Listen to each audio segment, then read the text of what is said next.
welcome to Exile.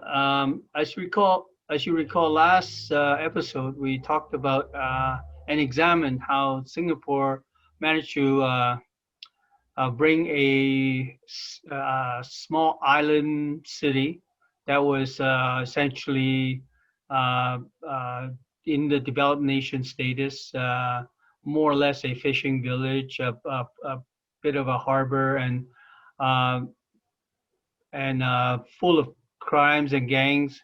And the Singapore government was able to bring that into the present day metropolis that Singapore is, basically the Southeast Asian miracle, and the various factors that have contributed to that success.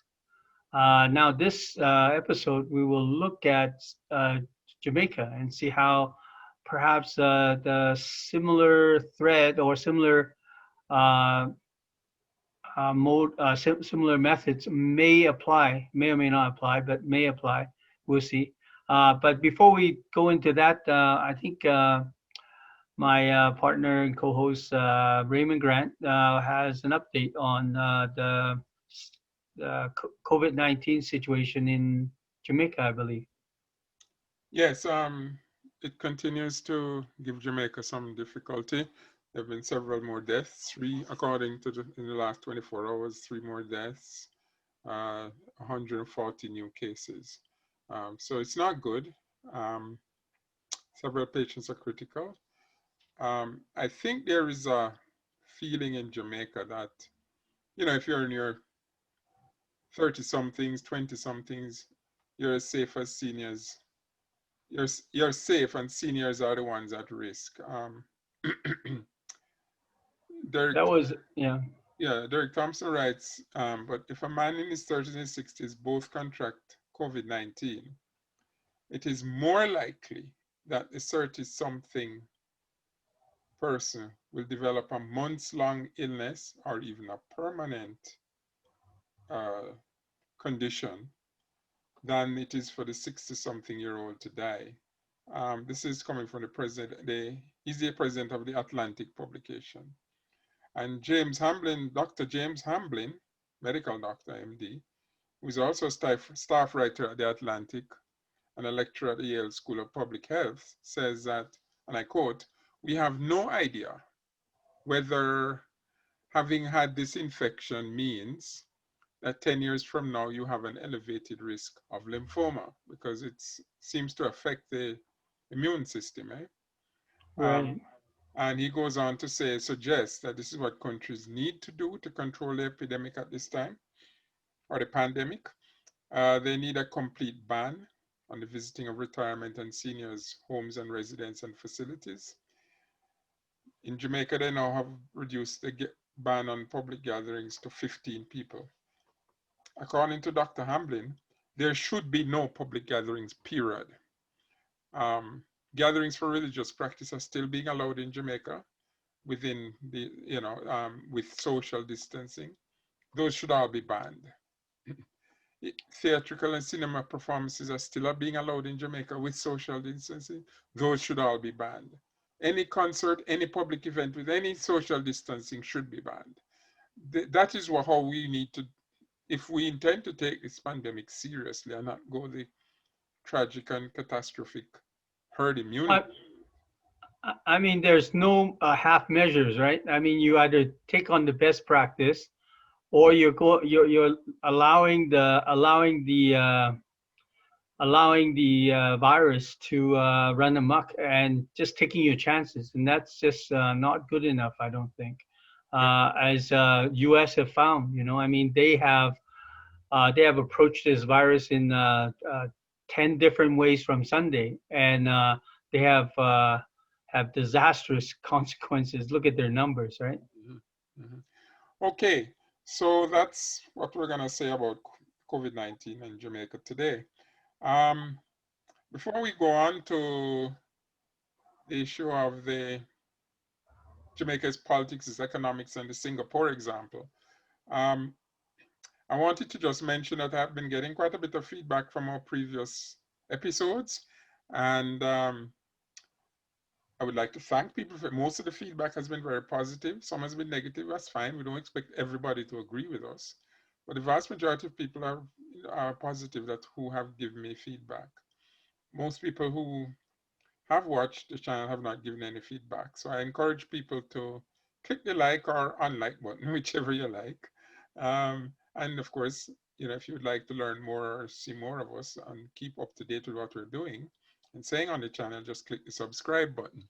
One other trick I noticed, which I have been using, I find that I can watch more content on YouTube when I go to my settings, which is at top corner menu on the screen, top right.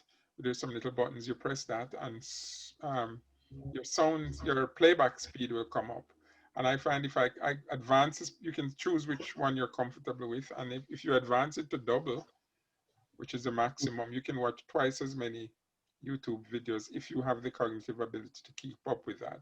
I find I'm about 1.5 area of increasing the speed. And I'd like to add something here.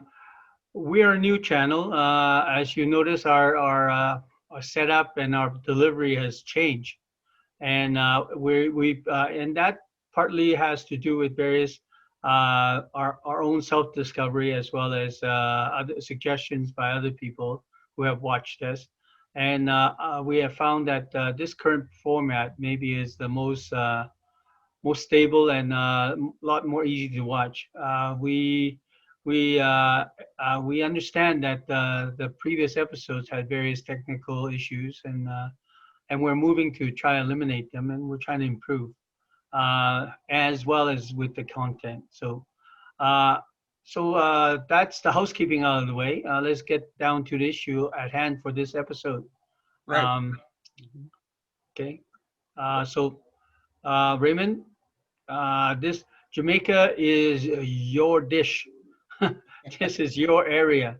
So as much as I expounded all that about Singapore, despite being not a Singaporean, uh, that now that you have heard what I had share, how do you feel about Jamaica's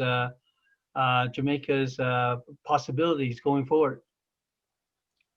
Okay. I think I can tell you what I think will happen, and I can maybe issue some wishful thinking here as what should happen. Um, I think what will happen is we've been independent for 50 over half a century now, and we've been used to doing things a certain way. Um, so for us to change and become like Singapore is unlikely. I have to be realistic. It's unlikely. We have different histories. We're similar in many ways. We're former colonies, we're small island states, and so on. But culturally, we have developed in the last 50 years certain habits. Corruption, for example, is no longer a big deal in Jamaica. It's expected. The surveys show most people don't care about it and they certainly don't vote regarding that. There's a lot of hue and cry in the press, but that concern does not seem to be shared by the majority of the people in the country. For example, you mentioned that Singapore pays its government ministers over US 1.1 million a year, and I did double check that, and it is true. The Hmm. president of Singapore is the highest paid president in the world. Yeah. Now, is Jamaica going to go that route? I don't think so. Um, even though you get what you pay for, there is so much cynicism and mistrust of politicians and lack of respect for politicians. It'd be a tall order to get Jamaicans to agree or to keep quiet while the government increased their pay to Singapore levels and the pay of their prime minister to those levels. So, but you do get what you pay for. So, hence what we're getting. Um, Other members, it's not just the president of Singapore, and other members of the cabinet and other members of the public service are very well paid, like you mentioned. We can do better in Jamaica, and we should do better, but it ain't gonna happen. So I'm showing you how what the reality is going to what I think will happen and what I hope could happen.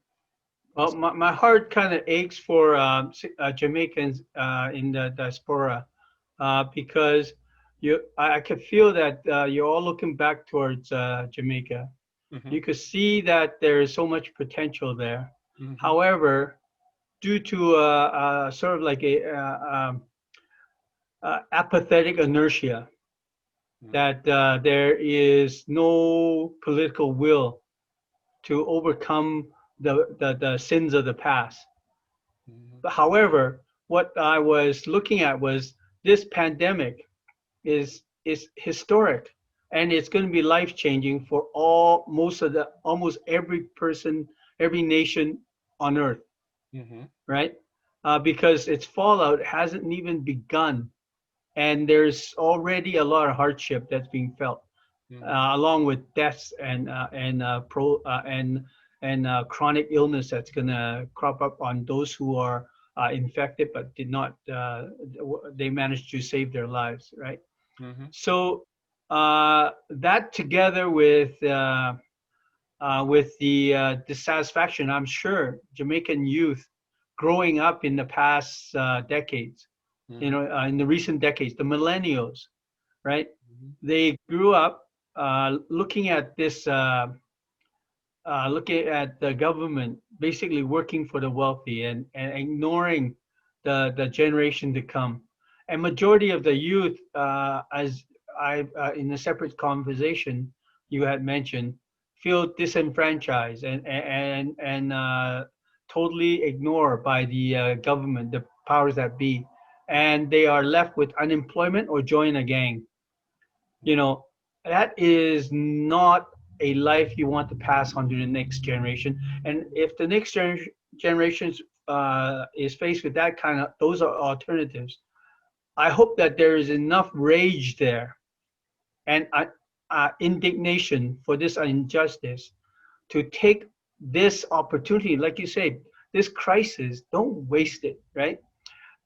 There is a practical reason why change may not happen because uh, the same inertia. those, Yeah. well, that and also those with power do not want to let go. Uh, Prime Minister Hollis has one of the biggest majority in recent histories, and is he going to then say, well, okay, let's share the power, or let's hear what you other people have to say? It is it is difficult.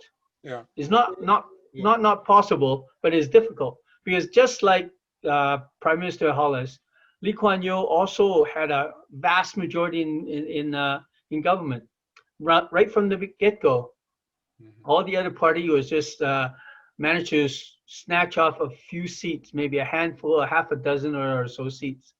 And yet he had the foresight and he had the love of country to say that I do not want us to be a better fishing village. I do not want us yeah. to be a 15th grade port. Yeah. I want us to be number one. Right. And and through human capital, he realized that through human capital, it is possible. Look at Switzerland, right? Look at and look at Hong Kong. It's also an island colony, but it has you know went surpassed all expectations. So it's a matter of what you feel you deserve. If the young and if those who have been left out of the game, you know, if they say, well, that's the way it's going to be, who am I to do anything? Well, there are there's several examples that shows them that there are things that they can do, but if they choose not to, I mean, you can lead a horse to water, you cannot make it drink, Mm-hmm, right? So let practically, yes, it is given the recent culture and the prevailing culture. Uh, it does not look likely, but again, you have to see that is your future worth it. You need a lightning rod.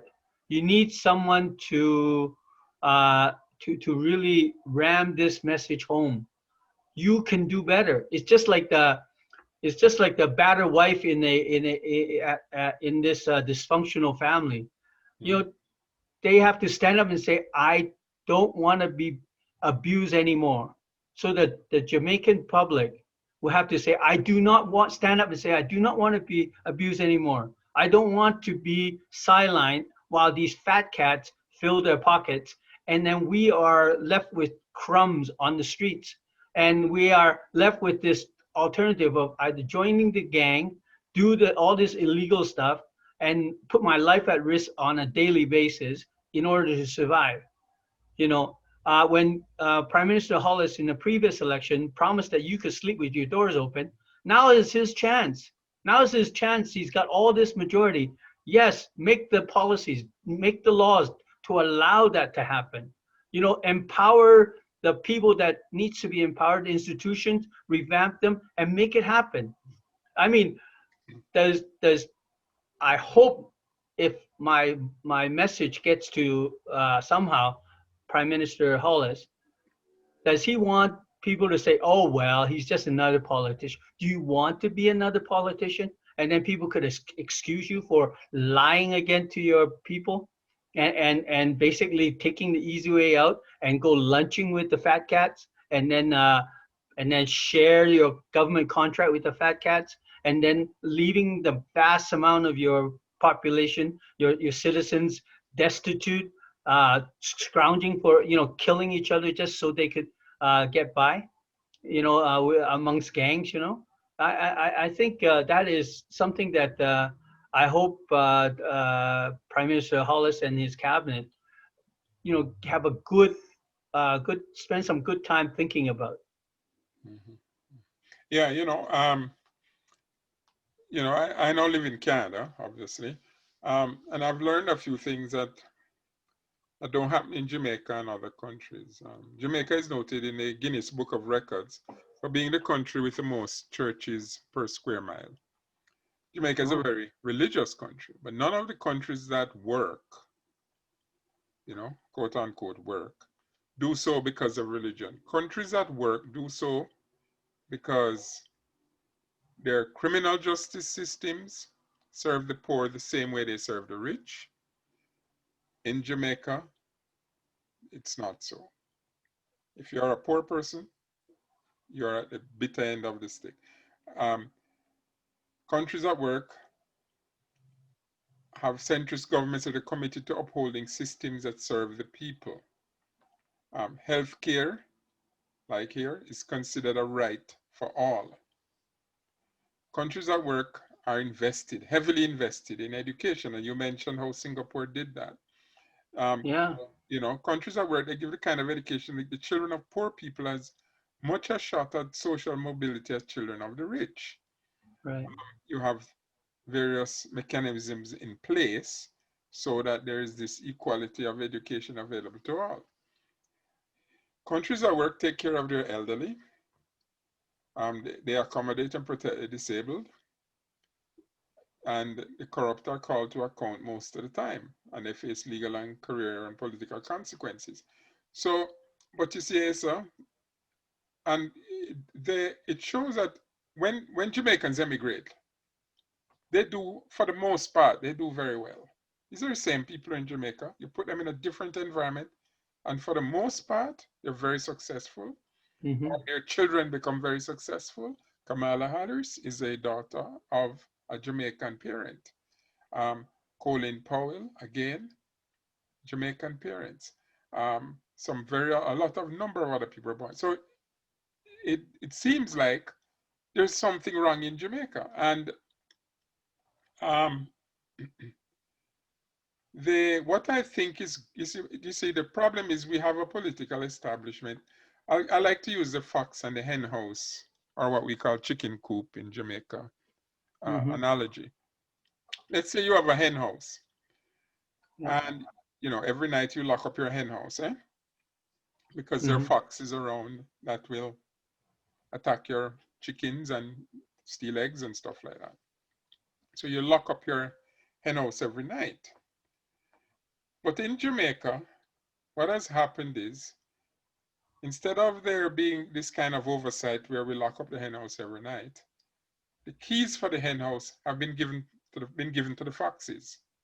Mm-hmm. And so we stand by, and every night the foxes come in because it is in the nature of a fox to do that. And Mm-hmm. I'm saying the foxes we have in our political establishment, it is in their nature. I mean, they're thieves, they're conmen, they practice nepotism, cronyism, they're corrupt. Eh? It is in their nature to do that. So politics tends, especially low-paying politics like we have in Jamaica, tends to attract those kind of people who can get access and be given the keys to the public purse, or in this case, the hen house. So that is what we have to change. Before anything can happen, the keys have got to be taken away from the foxes. And I have going to come to some ways that I think that can be done. I think as you mentioned, Hong Kong, Singapore, I beg your pardon, has very strong oversight. They pay the people well, but so that they have a lot to lose, but then there are severe penalties if they're caught committing crimes or caught in corruption. Yeah. So Singapore, I'll give you an example. In Singapore, but it goes beyond just that taking away that power issue. There's an issue of efficiency too. In Singapore, the cost to register a company is $315 Mm-hmm. US dollars, and you can do it in 15 minutes. You can register a company in Yeah. Singapore. That's why they're considered one of the most competitive economies. Is Exactly. this kind of efficiency? Yeah, it takes $1 of capital to set up a company there, $1. Mm. The average time it takes to set up a business, completely set it up in Singapore, is 1.5 days, Mm-hmm. which is 17 times faster than the regional average in what is a very competitive region. Mm-hmm. So another thing, the government of Singapore will absorb up to 70% of a startup business's bank loan. These guys mean business, right? Mm-hmm. We do not, in Jamaica, we're not about business. We're like, oh man, sure, just laid back and look for a politician to help me out here and look for a visa to leave. And so everybody leaving. It's too hard. You know what I mean? So what is going to happen? Coming back to the way we should go and what is really going to happen, the reality of it. Let's tell you what I'm making my prediction here. Jamaica is going to borrow its way through the virus crisis as the debt to GDP ratio set by the legislation has a loophole for emergencies. And the virus crisis qualifies as an emergency. Plus, they have the majority in the House to declare it one anyway. The danger is that the politicians, true to their nature, are going to just borrow the money and what we call in Jamaican patois, run with it. There will be the usual what we call bolo work. This is a political trough of work where contracts are given out to their cronies and tribalists, and there's the clientelism we spoke about earlier. The economy will continue to limp along with little or no growth, while the debt will gradually grow again. And by the next 4 years, Mr. Holness is going to be sitting on a pile of borrowed money, but he will be able to boast and say, see, I got you through the crisis, vote for me again. And the Jamaican people will probably vote for him again. And after that, we will eventually, which is a route we went before because it's a short-term thinking. Eh? And then where do you end up when you have run out of people willing to lend you money because your debt is so high again? Back into the arms of the IMF. So they say they're not going to the IMF now. Well, it's either now or later. They're going to end up in the arms of the IMF. So that's what is going to happen. What should happen is that we should have the borrowed money should be used differently to do some of the changes that I'm talking about. I don't think it can happen. What should happen is that civil society should pressure both political parties to disband, completely disband and form a government of national unity. This situation is so severe. If we are going to turn this ship to be anything remotely concerning Singapore, we cannot have these petty tribalistic parties on crap going on, because it would never happen. You see what I'm saying, Issa?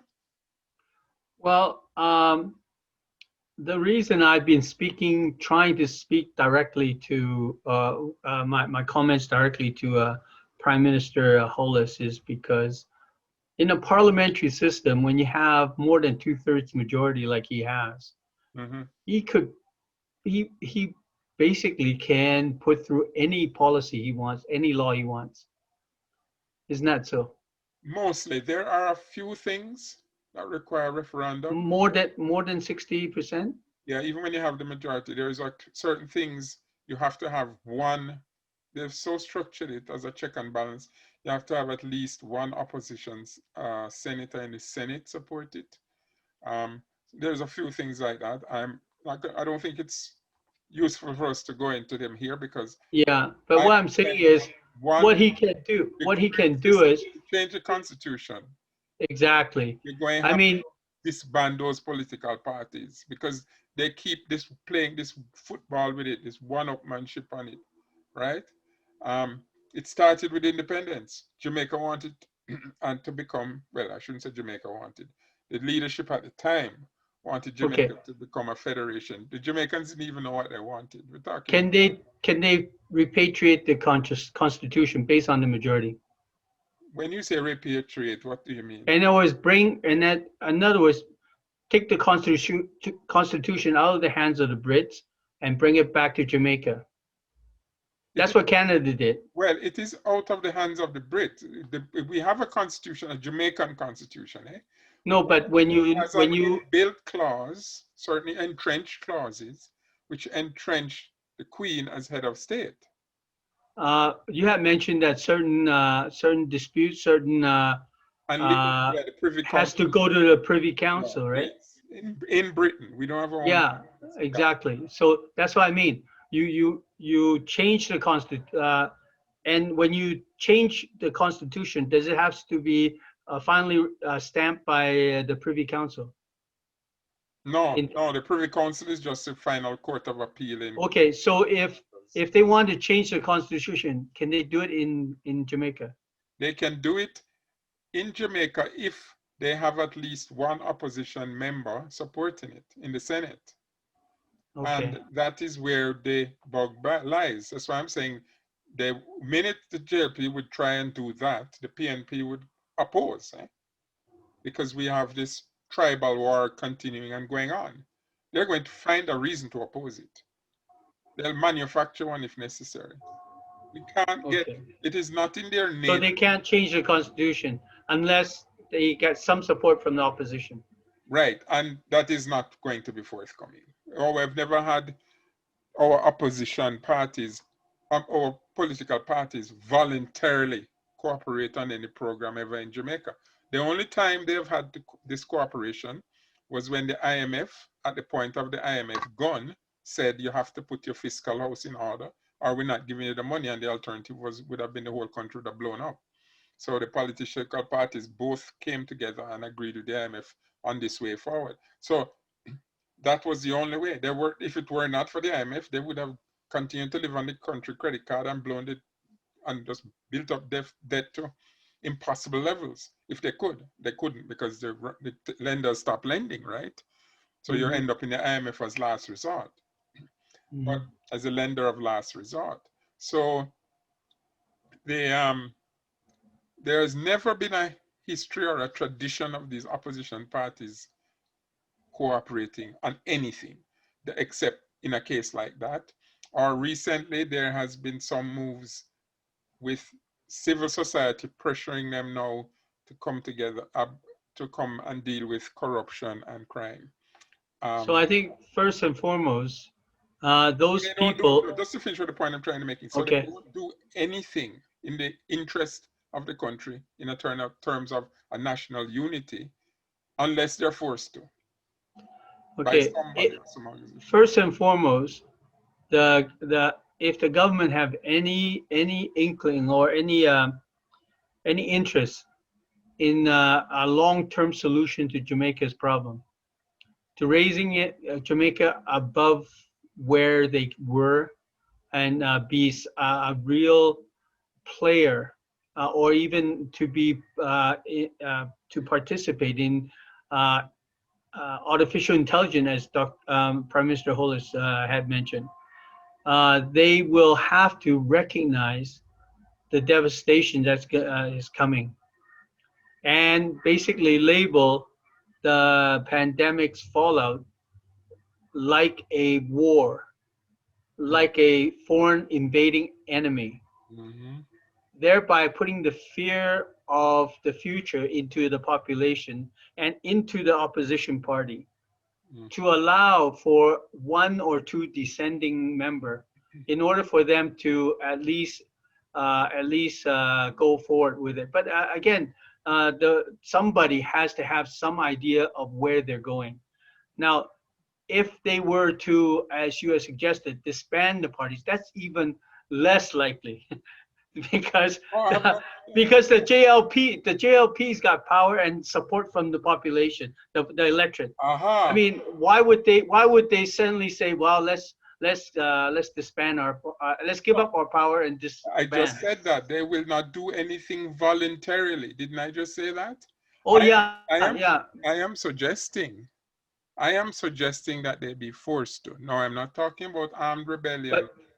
mhm. Yeah, let's get that clear. Although I think it could come to that if things are not fixed. But I am talking about civil society coming together. Just like how the IMF said demanded for the IMF program and its contracts anyway, they have demanded transparency. They're going to demand transparency now on everything. So, and they have set certain oversight mechanisms in place that will prevent corruption in regards to their programs. But what about the rest? Eh? So, But wasn't oh, wasn't Prime Minister Holness just voted in with overwhelming majority by civil no, society? no, no, No. no. The vast majority of Jamaicans, not counting even the diaspora now, who are all not participating, the vast majority of Jamaicans did not vote.